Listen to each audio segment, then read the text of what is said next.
Vão entrando aí, gente. Ai, ai. É o tempo maravilhoso.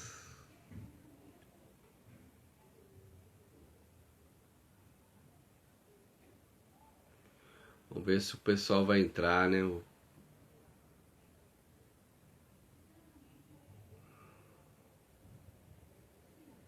Anália, bem-vinda. Vão entrando aí, gente. Vão entrando. Ana Rodrigues, vai entrando.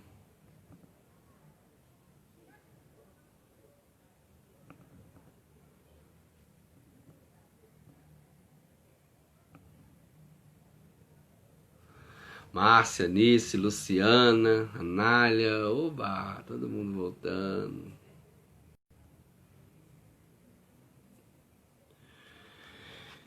Então a história dessa santa ela é maravilhosa, né? Então a gente pode fazer do nosso matrimônio, da nossa vida profissional, você que trabalha, uma vida de santidade. Fabiola, bem-vinda. Nós podemos fazer. Se você, talvez você começou seu casamento de uma forma errada, mas você pode acertar seu casamento através da oração. Talvez você esteja com dificuldades no casamento, no matrimônio, mas nada está perdido, tudo pode ser mudado pela força da oração, né? E nós devemos ser santos, buscar santidade, vida de oração. Então eu falava que ela retornou às suas atividades médicas, mas não abandonou a ação católica, ela não abandonou a igreja, né? Muitas das vezes as pessoas começam a trabalhar e o trabalho, né, de alguma forma ocupa, né, nosso tempo, o nosso maior tempo. E aí às vezes a gente não tem tempo, né, de igreja, não tem tempo de rezar, não tem tempo de mal vai à missa no domingo. Agora que eu e o marido estamos mais em oração, agora rezamos à noite de mãos dadas e com os filhos. Amém. Se Deus te abençoe. Oi, Valéria, de novo. Ela foi, né? Ela foi dirigente das senhoras, cargo que conservou até a morte. Antes ela tinha sido dirigente dos jovens, mas aí depois ela virou dirigente das senhoras. Após o casamento, Giana nunca se esqueceu de sua família de origem. Giana nunca se esqueceu de sua família de origem. Escrevia regularmente aos irmãos distantes, visitava e convidava os mais próximos. Nós não podemos esquecer da nossa família, né? Tem muita esposa que briga com o marido por causa da família dele. Tem muito marido que briga com a esposa por causa da família dela. As pessoas, né, não aceitam. Eu sei que tem muita sogra que é difícil, muito sogro que é difícil. Mas nós não podemos esquecer da nossa família. Nós temos que ter esse laço de alguma forma, nem que seja por carta, igual era o caso dela, que escrevia e visitava e convidava os mais próximos, quem estava mais próximo, para ir na casa dela. Então você não pode deixar, né? Lógico que tem que ter equilíbrio, tudo com equilíbrio. Tem muito marido que só fica na casa da mãe, ou tem muita esposa que só fica na casa da mãe, na casa dos irmãos. É errado também. É errado. Nós não podemos usufruir de uma situação para o nosso próprio bem. Falar, mas lá a santa falou, o menino falou lá. Não. Tudo com equilíbrio. Nós precisamos manter contato com a nossa família, com nossos pais, né, com os nossos irmãos, mas com equilíbrio. O primeiro lugar é a nossa família que nós constituímos. É o esposo, a esposa e os filhos. Esse é o primeiro lugar. A família nossa é primeiro até do que a igreja. A família é primeiro que a igreja. Nós temos que ser da igreja, nós temos que servir a Deus, mas a primeira igreja é a nossa família, é o marido, é a mulher e os filhos. É a primeira igreja, a primeira igreja doméstica. Não adianta você ser família lá fora, não adianta você ser igreja lá fora, mas se você não é família dentro de casa. Então você está fazendo tudo errado.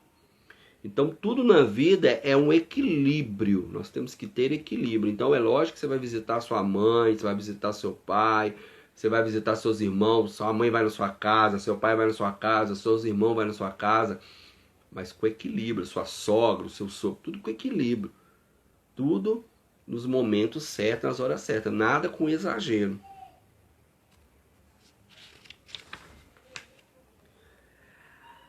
A santidade de Giana é parecida com a de cada um de nós. Ela enfrentou as mesmas dificuldades que enfrentamos do dia a dia, da vida profissional, da atenção à família, de acolhimento às visitas, teve paciência nas vicissitudes de cada dia. Então ela teve uma vida normal. O marido dela viajava, ela ficava dias, às vezes até meses, só ela e os meninos, porque o marido dela trabalhava viajando.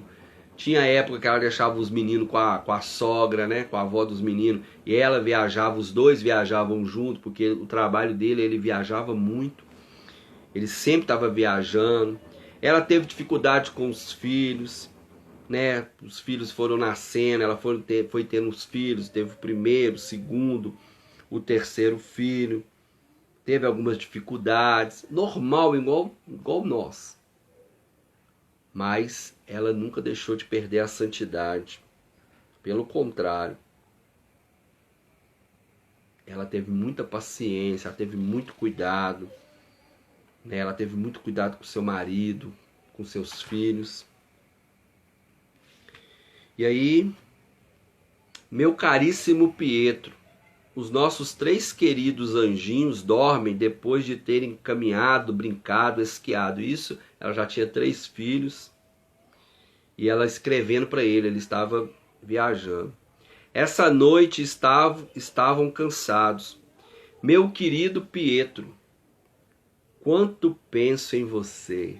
Quanto penso em você. Olha, você vê, declaração de amor. Você tem feito declaração de amor para o seu marido, para sua esposa? Né? Muitas das vezes quando a gente está namorando, né? A gente escreve cartas, a gente manda flores, a gente compra presente, né? A gente se arruma, né? A gente se arruma, a gente escova os dentes, né? Escova os dentes, eu vou visitar a Laninha, escova os dentes, né? Passa perfume, quer tá bonito, né? Tá namorando, tá noivo, manda carta, né? Agora a gente tem as facilidades, né? Você manda mensagens pelo WhatsApp, né? Pelo Facebook, emojis. Aí depois que casa, aí depois passa tudo isso. Aí já fica desarrumada, a mulher fica desarrumada, o homem fica de qualquer jeito, já não escova dente mais, já tô casado mesmo. Já não escreve uma carta, já não fala uma palavra. Já não fala uma palavra, né, de carinho, não faz um elogio, e aí quer que o casamento subsiste. Não tem como um casamento subsistir assim. E ela mandava carta para ele: meu querido Pietro, quanto penso em você, como gostaria que estivesse aqui conosco, obrigada por tudo. Pedrinho de ouro, ela chamava ele de Pedrinho de ouro, eu chamo a Laninha de bonequinha de pano. Desde o nosso namoro até hoje eu chamo ela de bonequinha de pano. E ela chamava ele de Pedrinho de ouro. Por seu grandíssimo amor, por seus cuidados, por sua bondade. Os seus tesouros mandaram-lhe beijos, com muito carinho, e com eles a sua muito amada Giana. Você tem escrito cartas para o seu marido, para sua esposa. Você tem dado uma flor. Você tem feito aquela comida maravilhosa. Eu fiz essa comida especial para você. O que você tem feito pelo seu casamento?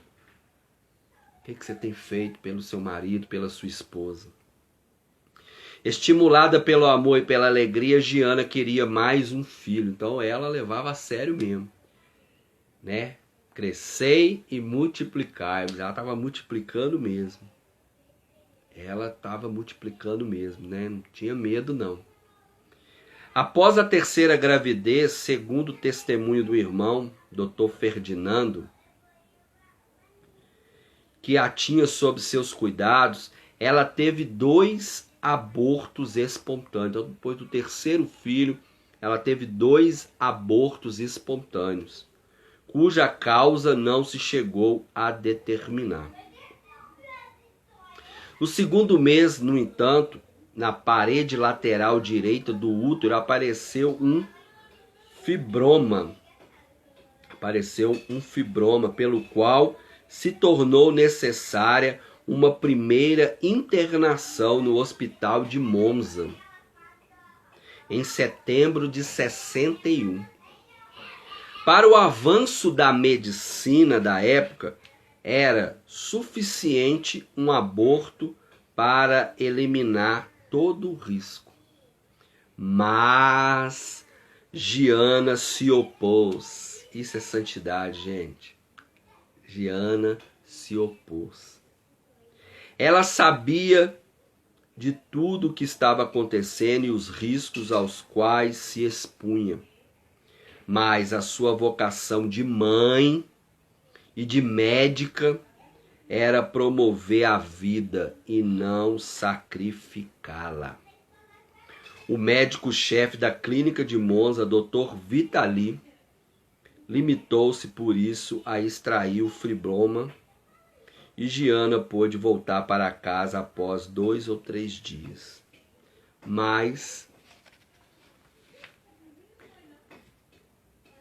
ela foi levando a gravidez foi tomando seus riscos. A fibrona, ela ficava com medo dela, ela tinha certeza, né? Sabia do perigo que a fibrona voltasse com grave risco para a criança que trazia no seu seio.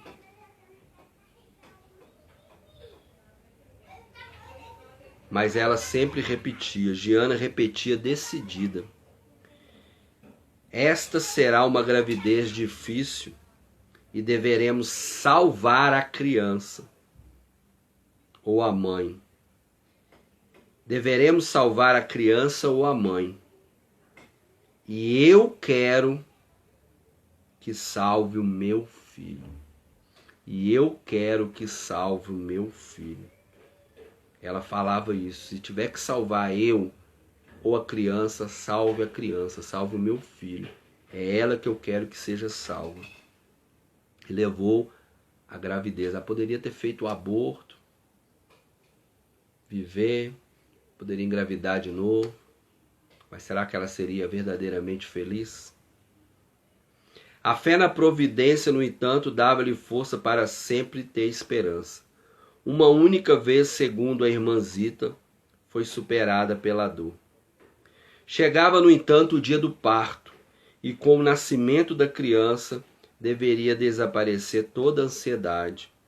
Giana deu entrada no hospital de Monza no dia 20 de abril de 62, sexta-feira da Semana Santa. É difícil não ver aí a semelhança com o sofrimento de Jesus na cruz. No dia seguinte de manhã, sábado santo, foi submetida à cesariana. E logo depois nasceu o 4º filho, Giovanna Emanuele. Algumas horas depois da operação, porém, passado o efeito dos analgésicos, pressentia as dores lancinantes, que certamente aumentariam nos dias seguintes. Foi uma agonia demorada, interrompida pela despedida triste da menina recém-nascida, dos parentes de Pietro. No átimo de lucidez, quarta-feira de manhã, pediu para voltar para Ponte Nuovo, a fim de morrer junto aos seus queridos, na casa que agasalhara o sacramento do seu amor. Morreu. Sábado de manhã, 28 de abril de 62, após ter provavelmente ouvido pela última vez a voz de suas crianças ao despertarem. Que dor, gente. Que dor. Mas ela decidiu pela vida da sua filha e decidiu ser santa, decidiu ser obediente, decidiu pela vida. Se você pensa, se você é a favor do aborto, em nome de Jesus, tire isso do seu coração. Não importa o que aconteceu, aborto nunca, pode ser estupro, pode ser risco de vida, não podemos cometer o aborto. São Padre Pio diz que se um dia não houvesse aborto, em um dia, 24 horas sem aborto, nós teríamos paz até o final dos tempos. Se um dia, a gente escolhesse um dia e nesse dia ninguém abortasse, 24 horas sem aborto, seria o suficiente para a gente ter paz a vida toda, até o final dos tempos, até Jesus voltar. Por isso que nós não temos paz. Por isso que acontece tudo isso que está acontecendo, por causa dos abortos, as clínicas de abortos, as pessoas que pensam, né, que até propagam o aborto, fazem propagandas para o aborto. Está amarrado em nome de Jesus Cristo. Você que está me ouvindo, você pensa, você é a favor do aborto em algumas situações, não pense assim. Vida, nós temos que pensar na vida, mesmo que a gente perca a nossa vida. Sejamos mártires, sacrifiquemos, mas a vida em primeiro lugar. A vida em primeiro lugar. E ela escolheu a vida da sua filha. E ela foi para o céu e hoje ela é santa. Santa Jeana Beretta Molla. E aí logo depois começou, né, o processo de canonização, beatificação. O bispo na época da morte, né, Cardeal Montini, depois se tornou o Papa Paulo VI.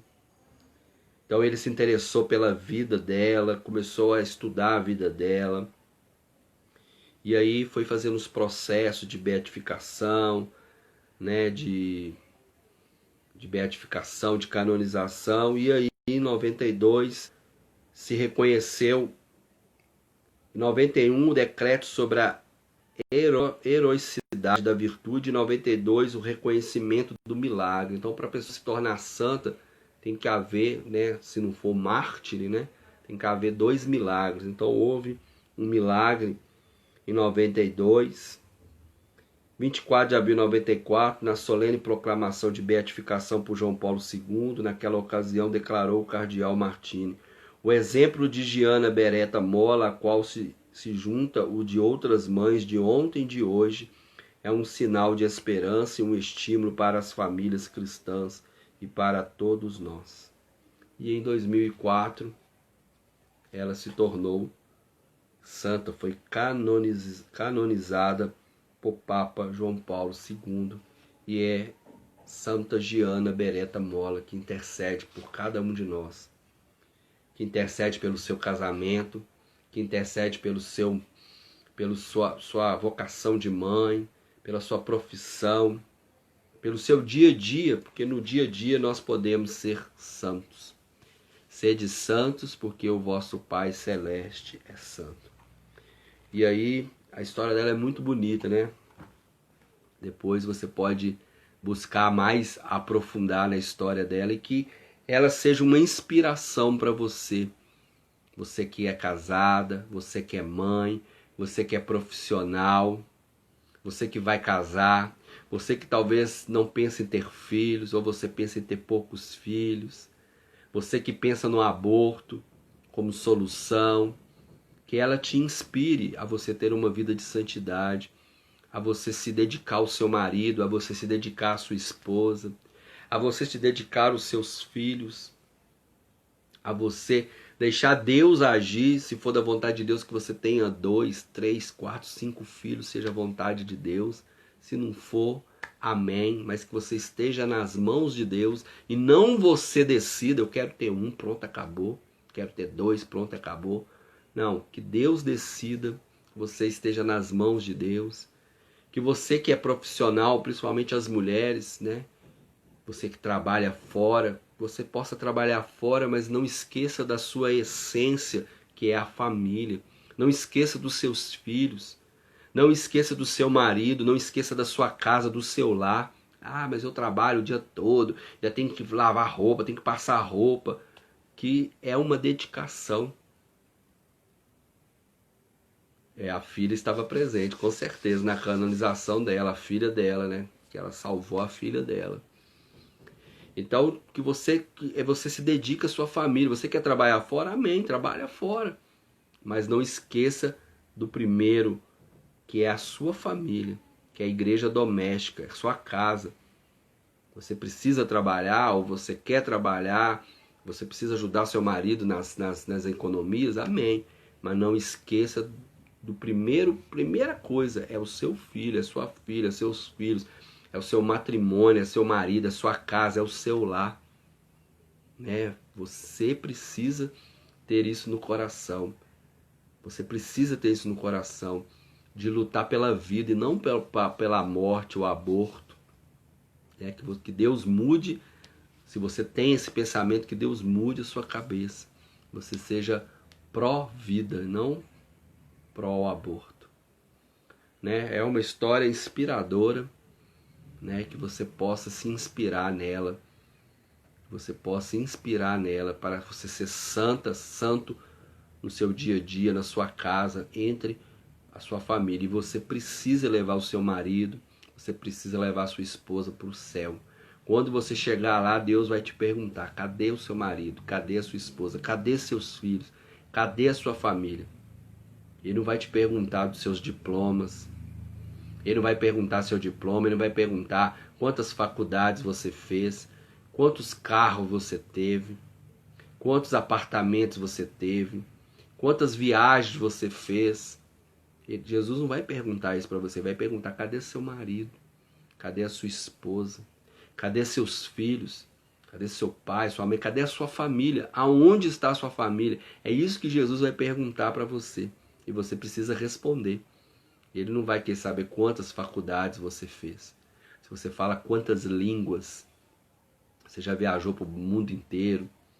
Ele não quer saber disso não.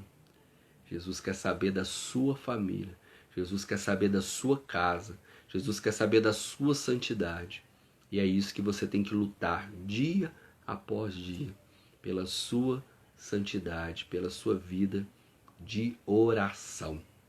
E tudo pode ser mudado pela força da oração. Você que já está casado, através do seu joelho no chão, através da sua entrega, da sua perseverança, você vai conseguir a conversão do seu marido, a conversão da sua esposa, a conversão dos seus filhos, da sua família. E como Josué disse: eu e minha casa serviremos ao Senhor. Eu e minha família serviremos ao Senhor. Que você possa proclamar isso todos os dias. Eu e minha casa serviremos ao Senhor.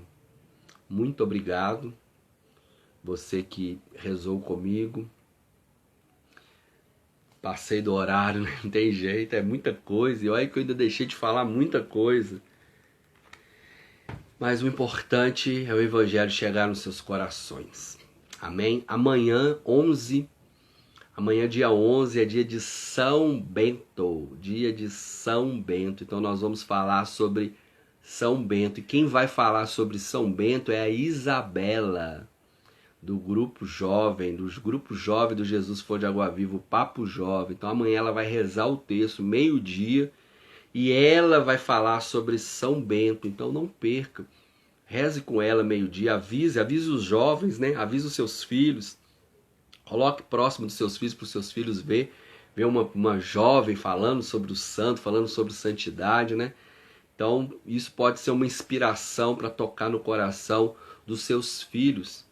Então amanhã, meio-dia, no texto aqui no Instagram, Isabela, Samuel, eles vão estar rezando o texto e falando sobre a vida de São Bento.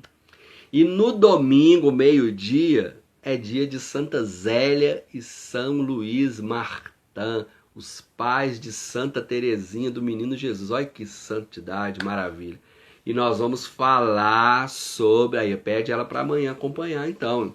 É bom que ela já vê a Isabela e já fica apaixonada para ficar mais ainda firme na presença de Deus. E no domingo, dia de Santa Zélia e São Luís Martã, pai de Santa Teresinha, a Valéria, ela vai rezar o texto, meio-dia, e ela que vai falar sobre Santa Zélia e São Luís Martã, dois santos maravilhosos também, casados, né? pais de várias filhas, todas as filhas foram para o convento, pai e mãe de Santa Teresinha do Menino Jesus. Então no domingo, meio-dia, a Valéria vai falar sobre esses dois santos e vai rezar o texto conosco.